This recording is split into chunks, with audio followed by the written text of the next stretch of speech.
Have you ever wondered about the specific course credits you need to complete to receive your degree? That's where a degree plan comes in. Using LIMS, your faculty members can create custom degree plans based on the courses and attendance requirements. The best part? The degree plan section in LIMS also includes a reporting tool that keeps track of your activity for each course. That means your faculty can ensure that the students are on track to meet all the requirements for their degree.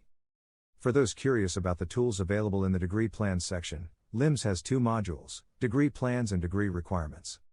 Super admins and faculty members can use the degree plans tool to create a customized plan for students, including selecting specific courses, determining minimum hours, and setting attendance requirements for each semester or year.